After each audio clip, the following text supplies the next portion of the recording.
Hi, this is Will from Student Affairs, Finance, and Administration. Today we're going to go over looking at your historical account analysis. So let's say I have a burning overall question that I really want to be able to get answered with regards to figuring out specific account, flexfield, project information, or really any expenses that have flown through my financial portfolio. We can do this by accessing your Google Drive. After you've accessed your Google Drive, you'll probably want to check either in the Shared With Me portfolio. This is going to be documents that have been shared with you, and this will be everyone's, including mine, which I've shared with you. Or you can use this search bar, and this search bar is what I found to be most helpful. So I've already pulled this up, but if you want, you can put in your department, and this is typically going to be anything that you would have, but you can type that in, and you should be able to find it. So for this example, we'll pull up here.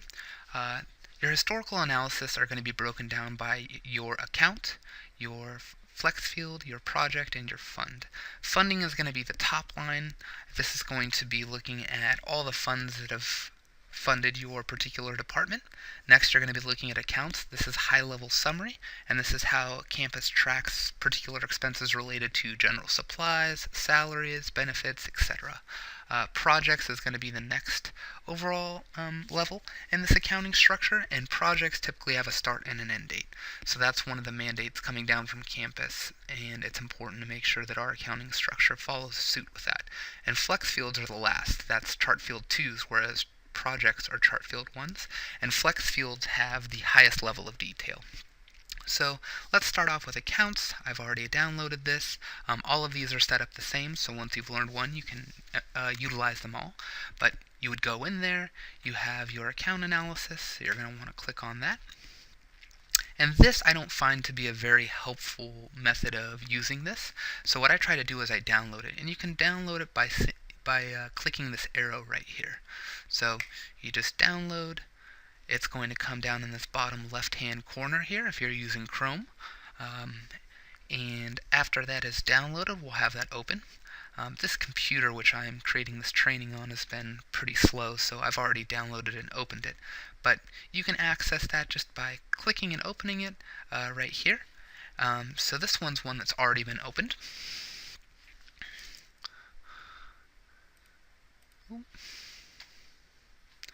So one of the things that I always try to do is enable editing. Never click out of that. Make sure you can enable editing, and that will unlock all the features of this. The other advantage is that you can really do anything in this model and it won't damage it. Since we've downloaded this to your desktop, there is no harm in making any changes that you see, or if there are any accidents, since you will still have a clean source copy that's available to you on your Google Drive. The only way that that would change is if you were to upload any edited files back into the drive.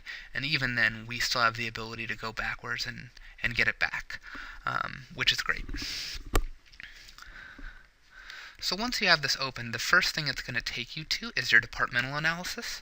Your departmental analysis will show data going back to 05-06 that's going to look at all of your historicals. So this is a month-over-month analysis, and it flows into an annual analysis as well. Fortunately, Excel is a little slower than I'd hoped on this. So now that Excel has been spooled up, you can take a look here. I'll try to zoom out so we can get a full picture. There are corresponding graphs that relate to this data. So you can see here we have current year fiscal data and then all the way down to 05-06. So there are two real sections I'd like to draw your attention to. One is the fiscal year 05-06 to 12-13. This is going to be giving you a full range of data showing what's happened in the past, and then your variable fiscal year analysis. And this is actually going to pull in data that you choose to set the parameters to. So let's say I only want to look at 1 year of data, which would be this year. I would type a 1 in here, hit enter, and it's going to pull in that data and refresh it for you, as well as create a graph for you here in the bottom right-hand corner that corresponds to that. Let's say I want to pull in fiscal year 13-14, 12-13, 11-12. That's 3 years. So I'm going to put a 3 in here, hit enter, and it's going to pull in that. Now there's graphs that are associated with each of this, so I can see the average, the median, and the range in terms of that. Here, I have the ability to check out the just actuals total in this left-hand corner here. That's going to be the monthly historical analysis.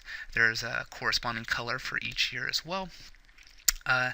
As well as the average, median, and ranges from 05-06 all the way up to fiscal year 12-13. So you can kind of get a good sense in terms of how it's been flowing. One of the ways that I like to use the range is seeing how statistically significant it is. So if you get a month like March here where they're all in line, then I feel pretty comfortable that most Marches are going to be around $80,000 in total expenses for this particular department. I also like this annual historical analysis. This really helps me in seeing how much the division has either grown or expanded or shrunk over the course of its history, as well as this annual annual statistical analysis that breaks down your average, your median, and your range. I find these to be particularly helpful, and this is all fed from BEARS data, which you would find here. You can see your number of accounts that have been used year over year, and you can actually compare accounts to the others. Now you may be thinking, how would I be able to compare general supplies year over year? That's where this account analyzer tool comes in. Similarly, you have the 05-06 all the way to 12-13 statistical analysis, as well as a variable year analysis, but here you're drilling down to the individual account level. So let's say I want to look at salaries. Well, salaries this year is 51210.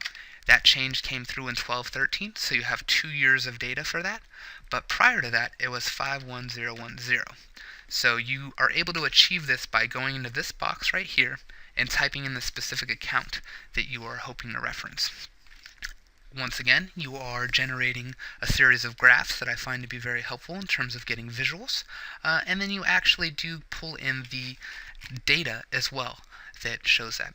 Now, if you're seeing these little hash marks, all you have to do is expand it out, and you can do that here by clicking on these little rows and columns, and that will expand it out for all of them. And you can do this for any account under the sun. 55040 will be in there. Now let's say if you type in something wrong. Let's just say 5000. It's supposed to be 5 accounts. It'll ref out and you won't get any data that'll come in, which hopefully will be good checks and balances to see if you've actually used that account. So feel free to let me know if you have any questions about this. This works the same for flexfields, projects, and funds, and I hope that you find this tool useful. Thank you.